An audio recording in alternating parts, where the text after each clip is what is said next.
जय जय रघुवीर समर्थ श्रीमत दास बोध। दशक तिसरा स्वगुण परीक्षा, समास तिसरा स्वगुण परीक्षा नाम श्रीराम समर्थ। जय सद्गुरु। या समासामध्ये समर्थ म्हणतात, द्वितीय संबंध झाला, दुःख मागील विसरला, सुख मानून राहिला संसाराचे। समर्थ म्हणतात, दुसरा विवाह होताच मागील दुःख तो विसरून गेला आणि संसारात सुख आहे असे मानून तो दिवस घालवू लागला। झाला अत्यंत कृपण, पोटे न खायान्न, रुक्या कारणे सांडी प्राण एकसरा। समर्थ म्हणतात, आता तो अत्यंत कंजूस झाला, पोटभर अन्न देखील खाईना आणि पै पै पैशासाठी एकाएकी प्राण टाकू लागला। कदा कल्पांती नवेची, सांचिलेची पुन्हा सांची, अंतरी असेल कैची सद्वासना। समर्थ म्हणतात, प्रलय ओढावला तरी पैसे खर्च करीनासा झाला, साठवलेल्या पैशात सारखी भर घालू लागला आणि अशी वृत्ती झाल्यामुळे त्याच्या अंतरात सद्वासना राहील तरी कशी। स्वये धर्म न करी, धर्म करत्या सहीवारी, सर्व काळ निंदा करी साधू जनाची। समर्थ म्हणतात, स्वतः धर्म करीना आणि इतर कुणी धर्म करू लागले तर त्याचे निवारण करू लागला आणि साधू सज्जनांची सर्व काळ निंदा करू लागला। नेने तीर्थ नेने व्रत, नेने अतीत अभ्यागत, मुंगी मुखींचे जे सीत तेही वेंचून सांची। समर्थ म्हणतात, तीर्थयात्रा नाही, व्रत नाही की अतिथी अभ्यागत नाही, अशी त्याची वृत्ती झाली। मुंगीच्या तोंडातील अन्नाचा कणही तो वेचून साठू लागला। स्वये पुण्य करवेना, केले तरी देखवेना, उपहास्य करी मना नये म्हणोनी। समर्थ म्हणतात, स्वतःच्या हातून पुण्य करवत नाही आणि दुसरे कुणी पुण्य केले तर ते पाहवत नाही, आपल्याला आवडत नाही म्हणून जो कुणी करत असेल त्याचा उपहास करू लागला। देवा भक्तां सुछेदी, अंग बळे सकळां सखेदी, निष्ठुर शब्दे अंतर्भेदी प्राणी मात्रांचे। समर्थ म्हणतात, देवाला भक्तांना त्रास देऊ लागला, आपल्या शक्तीच्या बळावर सगळ्यांना दुःख देऊ लागला आणि प्राणी मात्राला निष्ठुर शब्द बोलून त्यांचे अंतकरण दुखू लागला। नीती सांडून मागे आणि तिने वर्तो लागे, गर्व धरून फुगे सर्व काळ। समर्थ म्हणतात, नीतीचा त्याग करून तो अनीतीने वागू लागला आणि सदा सर्वदा अभिमान धरून तो ताठ्याने वागू लागला। पूर्वजांस सिंतरिले, पक्ष श्राद्धही नाही केले, कुळदैवत ठकिले कोणे परी। समर्थ म्हणतात, तो पक्ष श्राद्धही करीना, या प्रकारे त्याने आपल्या पूर्वजांनाही फसवले। काहीतरी सबब शोधून तो कुळधर्म कुळाचारही करीना, या प्रकारे त्याने कुळदेवतालाही ठकविले। अक्षत भरिली भाना, दुजा ब्राह्मण मेहुना, आला होता पाहुणा स्त्रिये समूळ। समर्थ म्हणतात, तो बहिणीला सवाशीण म्हणून आमंत्रण देऊ लागला आणि बायकोला बोलवायला आलेल्या मेहुण्यालाच ब्राह्मण सांगून पाहुण्यांवरच भागू लागला आणि त्यामुळे इतर दोघांचा भोजनाचा खर्च तो वाचवू लागला। कदा नावडे हरी कथा, देव न लगे सर्वथा, स्नान संध्या मने वृथा कासया करावी। समर्थ म्हणतात, त्याला हरिकथा कधीच आवडत नसे, देवाची काय आवश्यकता आहे असे त्याला वाटे आणि उगीच स्नान संध्या तरी का म्हणून करावी असे म्हणून तो करू लागला। अभिलाषे सांची वित्त, स्वये करी विश्वासघात, मध्ये मात लावून मत तारुण्यपणे। समर्थ म्हणतात, अभिलाषा धरून तो द्रव्य संचय करू लागला, स्वतः दुसऱ्याचा विश्वासघात करू लागला आणि तारुण्याच्या मदाने माजून अत्यंत उन्मत्तपणे वागू लागला। तारुण्यांगी भरले, धारिष्ठ नवचे धरिले, करू नये त्यांचे केले महापाप. समर्थ म्हणतात, तारुण्याच्या जोरामुळे काम वासना उत्पन्न झाली आणि मनोधैर्य टिकणे अशक्य झाले आणि जे करू नये ते महापाप त्याने केले. स्त्री केली परिधाकुटी, धीर न धरवेंची पोटी, विषय लोभे शेवटी ओळखी सांडिली. समर्थ म्हणतात, स्त्री केली होती पण वयात आलेली नव्हती आणि याला तर धीर धरवेना. शेवटी विषय सुखाच्या लोभाने तो कुणाला ओळखेनासा झाला. माये बहीण न विचारी, झाला पापी परद्वारी, दंड पावला राजद्वारी तरीही पालटेना. समर्थ म्हणतात, आई बहिणीप्रमाणे परस्त्रीशी वागावे हा विचार त्याच्या मनात राहिला नाही आणि परस्त्रीशी संबंध ठेवल्याने पातकी ठरला. त्यामुळे न्यायालयात त्याला शिक्षा झाली तरी त्याचे वागणे काही केल्या पालटले नाही. परस्त्री देखो निदृष्टी, अभिलाष उठे पोटी, अकर्तव्ये हिंपोटी पुन्हा होय. समर्थ म्हणतात, परस्त्री दृष्टीला पडताच त्याच्या मनात तिच्याविषयी अभिलाषा उत्पन्न होऊ लागली, पण तिची प्राप्ती होत नाही असे पाहून तो पुन्हा कष्टी होऊ लागला. ऐसे पाप उदंड केले, शुभाशुभ नाही उरले, तेने दोषे दुःख भरले अकस्मात अंगी. समर्थ म्हणतात, अशा रीतीने त्याने उदंड पाप केले. शुभाशुभाचा विचारही त्याच्या ठिकाणी राहिला नाही आणि त्या दोषामुळे अकस्मात त्याच्या अंगी दुःख भरले. व्याधी भरली सर्वांगी, प्राणी झाला क्षयरोगी, केले दोष आपुले भोगी शीघ्र काळे. समर्थ म्हणतात, त्याच्या सर्व शरीरात रोग पसरला, त्याला क्षयरोग लागला आणि त्याने केलेल्या दोषांची फळे भोगण्याची पाळी लवकरच त्याच्यावर आली. दुःखे सर्वांग फुटले, नासिक अवघेंची बैसले, लक्षण जाऊन झाले कुलक्षण. समर्थ म्हणतात, रोगाने त्याच्या सर्वांगावर फोड उठले, नाक झडून गेले आणि सर्व सौंदर्य जाऊन त्याला कुरूपता आली. देहा क्षीणता आली, नाना वेता उद्भवली, तारुण्य शक्ती राहिली खंगला प्राणी. समर्थ म्हणतात, देह अगदी कृश झाला, वेगवेगळ्या व्यथा त्याला निर्माण झाल्या आणि तरुणपणातील शक्ती सगळी नष्ट होऊन तो अगदी खंगून गेला. सर्वांगी लागल्या कळा, देहासाली अवकडा, प्राणी कापे चळचळा शक्ती नाही. समर्थ म्हणतात, त्याच्या सर्वांगाला कळा लागल्या, देहाला अवकळा आली आणि अंगात शक्ती न राहिल्यामुळे तो थरथर कापू लागला. हस्तपादादिक झडले, सर्वांगी किडे पडिले, देखोन थुंको लागले लहान थोर. समर्थ म्हणतात, हात पाय यांसारखे सर्व अवयव रोगाने झडून गेले आणि सर्वांगात किडे पडले. त्याच्याकडे पाहून सर्व लहान थोर तिरस्काराने थुकू लागले.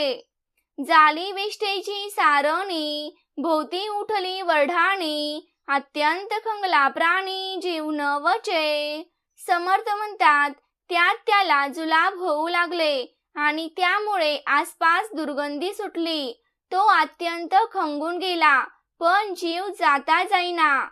आता मरण देगा देवा, बहुत कष्ट झाले जीवा, झाला नाही नेनो ठेवा पातकाचा. समर्थ म्हणतात, मग तो म्हणू लागला की देवा, आता मला मरण दे, माझ्या जीवाला अत्यंत यातना झाल्या आहेत, अजून माझ्या पापांचा घडा भरला नाही का, असे तो देवाला म्हणू लागला. दुःखे घळघळा रडे, जो जो पाहे अंगाकडे, तो तो दैन्यवाने बापुडे तळमळी जीवी. समर्थ म्हणतात, तो दुःखाने घळघळा रडू लागला. जो जो स्वतःच्या अंगाकडे पाहावे तो तो ते अधिकच दैन्यवाने दिसू लागले आणि त्यामुळे तो बिचारा मनात तळमळू लागला. ऐसे कष्ट झाले बहुत, सकळ झाले वाताहात, दरवडा घालून वित्त चोरटी नेले. समर्थ म्हणतात, अशा प्रकारे त्याला खूप कष्ट झाले. सर्व वाताहात झाली आणि त्यामध्ये दरोडेखोरांनी दरोडा घालून सर्व द्रव्य चोरून नेले. झाले अरत्र ना परत्र, प्रारब्ध ठाकले विचित्र, आपला आपण मळमूत्र सेविला दुःखे. समर्थ म्हणतात, याप्रमाणे ना धडी इहलोक ना परलोक अशी विचित्र त्याची अवस्था झाली. प्रारब्धाचा असा विचित्र भोग भोगावा लागला की त्याला स्वतःचे मळमूत्रच दुःखाने त्याला सेवावे लागले. पाप सामग्री सरली, दिवसेंदिवस वेता हरली, वैद्य औषधे दिली उपचार झाला.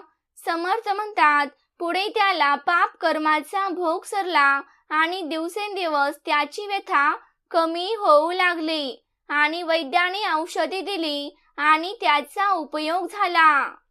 मरत मरत वाचला, यास पुन्हा जन्म झाला, लोक म्हणती पडिला माणसांमध्ये. समर्थ म्हणतात, लोक म्हणू लागले की हा तर मरता मरता वाचला आहे, याचा जणू पुनर्जन्मच झाला आहे, आता हा जसा माणसात आला आहे.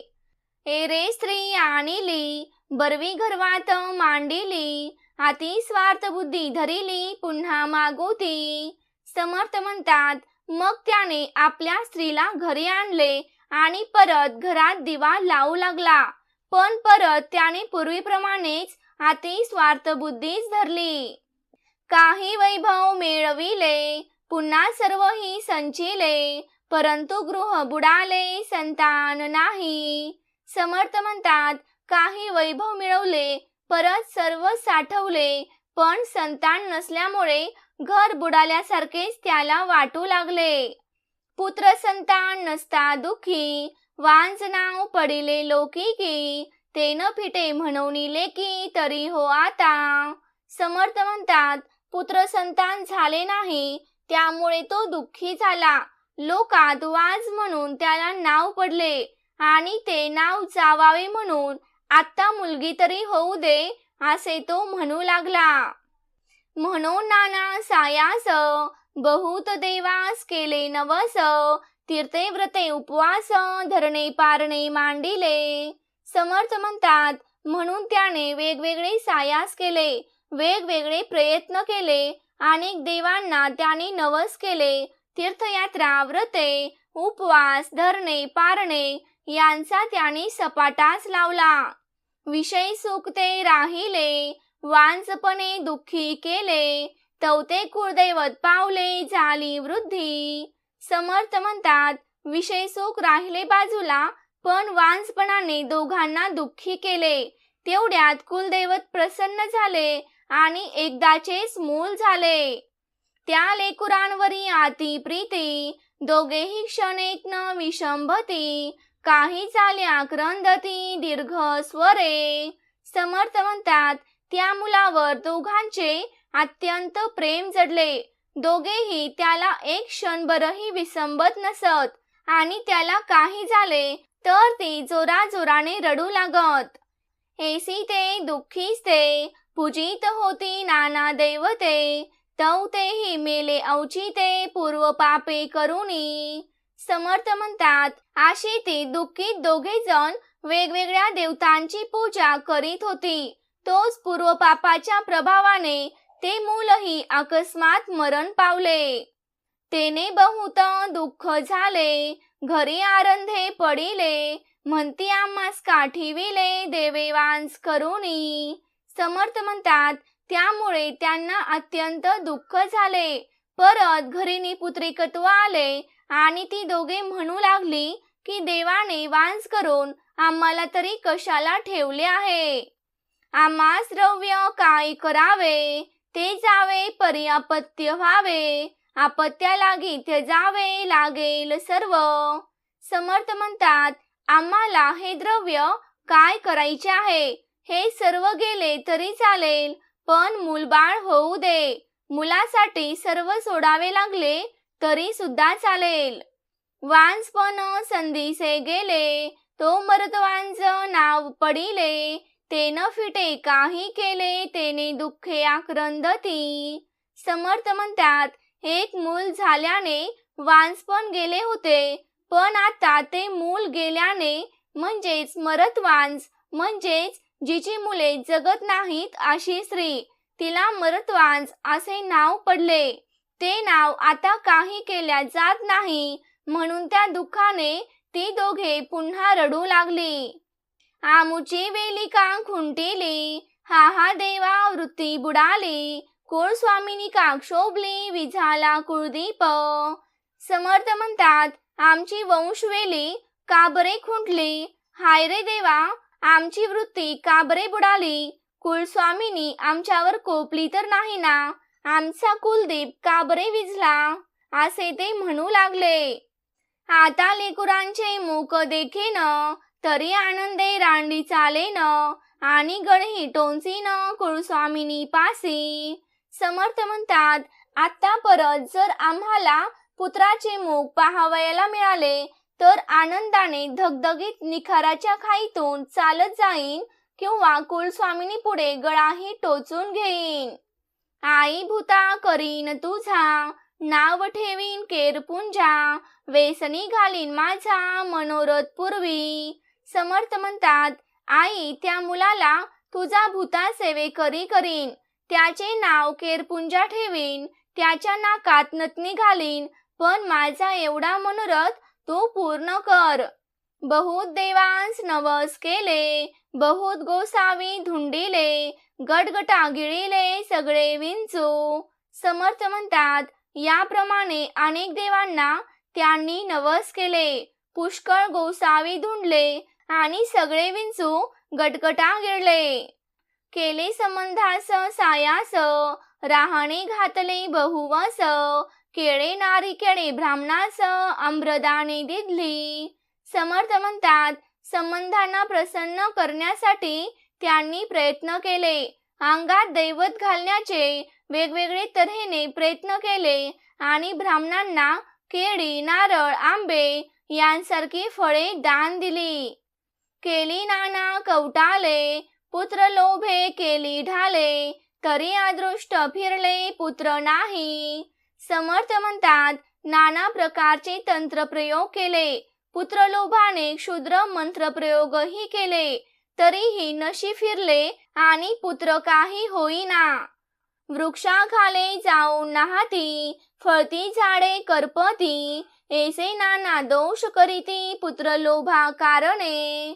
समर्थ म्हणतात, पुत्र व्हावा म्हणून अस्पर्श असता वृक्षाखाली जाऊन ती नाहते, फळती झाडे जाळणे यांसारखी वेगवेगळी पातके त्यांनी केली. सोडून सकळ वैभव, त्यांचा वार या वेधला जीव, तवतो पावला खंडेराव आणि कुळस्वामिनी. समर्थ म्हणतात, दोघांनी आपले सर्व वैभव सोडून दिले आणि त्यांची अवस्था एखाद्या भ्रमिष्ठासारखी झाली आणि इतक्यात त्यांना खंडेराव आणि कुलस्वामिनी प्रसन्न झाली. आता मनोरथ पुरती, स्त्री पुरुषे आनंदती, सावध होऊन श्रोती पुढे अवधान द्यावे. समर्थ म्हणतात, आता आपले मनोरथ पूर्ण होतील या विचाराने नवरा बायको आनंदून गेली. श्री समर्थ म्हणतात की आता श्रोत्यांनी सावध होऊन पुढे जे सांगेन ते लक्षपूर्वक ऐकावे. थोडक्यात या समासामध्ये समर्थ म्हणतात, स्त्रीच्या सुखाला चटावलेला कंजूष माणूस बायको वयात आलेली नसल्याने बाहेरख्याली बनतो आणि घाणेरड्या रोगांना बळी पडतो आणि बायको वयात आल्यावर मुलाबाळांसाठी तो नवस सायास करतो, असं चित्रण समर्थांनी या समासात सांगितलं आहे. समर्थ म्हणतात, मनुष्य दुसरे लग्न होताच मागील दुःख विसरून जातो, तो पुन्हा संसारात सुखाने रममान होतो. पोट मारून अत्यंत कंजूषपणाने एका पैशासाठीही प्राण सोडण्याची तयारी दाखवणारा आणि काय वाटेल ते झाले किंवा जगबुडी आली तरी खर्च न करता पैशाला पैसा जोडून साठवत राहणाऱ्या व्यक्तीला त्याच्या अंतर्यामी सद्वासना कशी असावी, हा स्वतः धर्मकृत्ये न करता इतरांना धर्मकृत्यापासून परावृत्त करून साधू संतांची सतत निंदा करत असतो. समर्थ म्हणतात, तो ना तीर्थयात्रा करतो, ना कुठले व्रत करतो, ना अतिथी अभ्यागताचे स्वागत करतो.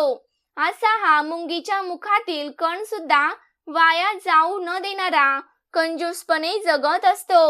समर्थ म्हणतात, स्वतः पुण्यकर्म न करता दुसऱ्याने केलेले न आवडणारा, उलट त्यांना नाव ठेवणारा, देवा भक्तांना न मानणारा, स्वतःच्या अंगबळाच्या मस्तीत दुसऱ्याला त्रास देणारा, अत्यंत निष्ठुरपणे वेडेवाकडे बोलणारा आणि सदा सर्व काळ गर्वाच्या तोऱ्यात नीती सोडून अनितीने वागणारा, श्राद्ध पक्ष न करता पूर्वजास फसवणारा, कुळाचार न करता कुलदेवतास ठकविणारा, माहेरवाशीन बहिणीला आणि आपल्या बायकोला नेण्यास पाहुणा म्हणून आलेल्या मेहुण्याला आमंत्रण देऊन खर्चाची बचत करणारा, असा हा कंजूष असतो. समर्थ म्हणतात, त्याला ना हरिकथेची आवड असते, ना देवा धर्माची आवड असते. उगे स्नान संध्या कशाला करावी असे म्हणणारा आणि विश्वासघाताने धनसंचय करणारा, तारुण्याच्या भरात मस्तीने उन्मत्त होऊन करू नये असे ते महापाप करणारा, दुसरे लग्न वयात न आलेल्या मुलीशी करणारा आणि विषय लोभाने कामांध होऊन आधीरपणाने शेवटी मर्यादा सोडून तो वागत राहिला. कोणाची बहीण, कोणाची आई, कोणाची पत्नी याचा कसलाच विचार न करता परद्वारी पापीपणाने वागून तो व्याभिचारी बनला. राजाने त्याला शिक्षा केली तरी त्याच्या वागण्यात बदल घडून आला नाही.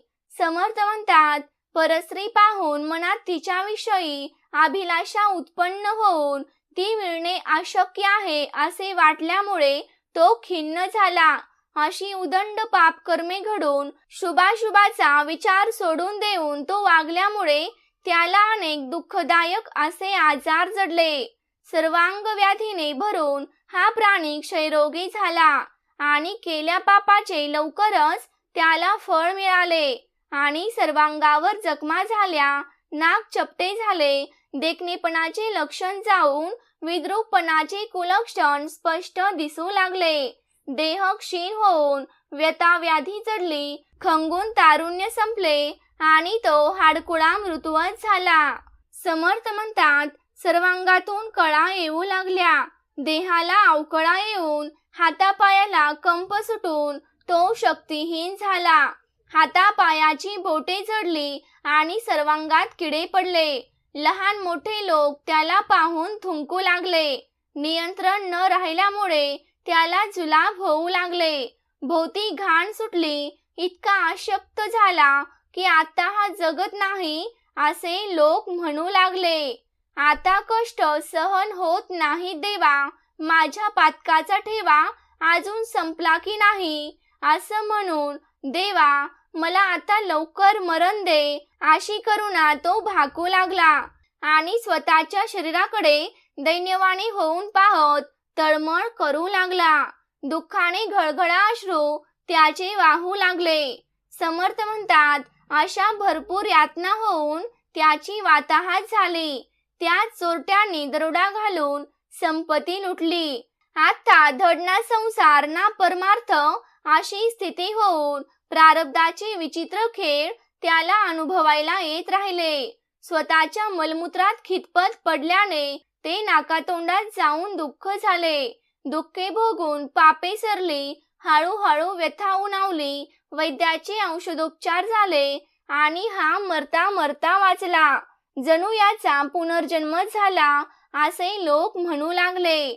बरं झालं हा माणसात आला असे लोक पुन्हा म्हणू लागले आणि पुन्हा याने बायकोला घरी आणले. प्रपंचाची सामग्री गोळा करून पुन्हा अति स्वार्थ बुद्धीने त्याने जीवनाला सुरुवात केली. समर्थ म्हणतात, पुन्हा काही धनदौलत जमून राहू लागला, पण संतान प्राप्ती नसल्याने घर सुने सुने बुडाल्यासारखे वाटू लागले. पुत्र संतान नसल्याचे दुःख होते, पण लोक वांझ म्हणून हिणू लागले. त्याचे दुःख त्याला जास्त वाटू लागले आणि ते दुःख वाटू नये म्हणून निदान मुलगी तरी व्हावी असे त्याला वाटू लागले. त्यासाठी अनेक नवस सायास करत व्रत उपवास धरणं धरून त्याने पारणे केली. आता संभोगाची विषयभोगाची तृष्णा उणावून पितृत्वाची इच्छा बळावली आणि म्हातारपणाचे दुःख फार जाचू लागले आणि अचानक कुळदैवत पाहून वंशवृद्धी झाली, म्हणजेच त्याला मुलगा झाला आणि त्या लेकरावर अतिशय प्रेम जडले. दोघेही त्याला क्षणभर सुद्धा डोळ्याआड होऊ देत नव्हते. जरा काही किरकोळ झालं तरी ते दोघं दीर्घ स्वराने मोठ्याने गळा काढून रडू लागत असत. समर्थ म्हणतात, अशी ती दोघे जण दुःखी काळजी करत राहून आता अनेक देवताच्या उपासना करू लागली. परंतु पूर्वसंचित पापामुळे तो मुलगा अचानक मरण पावला. याचे त्यांना अत्यंत दुःख होऊन त्यांचे घर ओस पडले. देवाने आम्हाला असे वांस करून का ठेवले, असा शोक ते दोघे करत राहिले. आता या संपत्तीचा काय उपयोग? ही सर्व संपत्ती गेली तरी चालेल, सर्वस्वाचा त्याग करावा लागला तरी चालेल, पण आम्हाला मूलबाळ होऊ दे. एक मूल होऊन आमचं वांसपण गेले, पण ते मूल मेल्यामुळे आता मरदवांस हे नाव पडले. ते काही आता जात नाही म्हणून ते कुरकुरत रडत राहिले. आमचा वंशवेल का खुंटला? अरे देवा, आमचा व्यवसाय पुढे कोण आणि कसा चालवणार? आमच्यावर कुलस्वामिनी का रागावली? तिने आमचा कुळदीपक का मावळला? असं म्हणून ते दोघेजण शोक करत राहिले. समर्थ म्हणतात, आता पुन्हा जर पुत्रमुख पाहायला मिळाले तर आनंदाने निखाऱ्यावरून चालेन. कुळदेवीपाशी जाऊन मानेला गळपण टोचून घेईन. देवी आई, मी माझ्या मुलाला तुझ्या सेवेसाठी भूता मशाल घेऊन उभा करीन. केरपुंजा नाव ठेवून त्याच्या नाकात वेसन घालीन. पण आम्हाला मुलगा व्हावा ही इच्छा पूर्ण कर. अशी प्रार्थना करून अनेक देवांना त्यांनी अनेक नवस केले. पुष्कळ गोसावी बैरागी यांचा शोध घेऊन त्यांचा आशीर्वाद घेतला.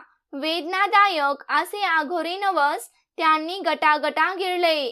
कोणा संबंधाचे शाप असतील असं समजून त्याचे अत्यंत सायासाने त्यांनी निवारण केले आणि गोंधळाकडून गोंधळ रहाणे घातले. ब्राह्मणांना नारळ, केळी यांसारखी फळे दान दिले.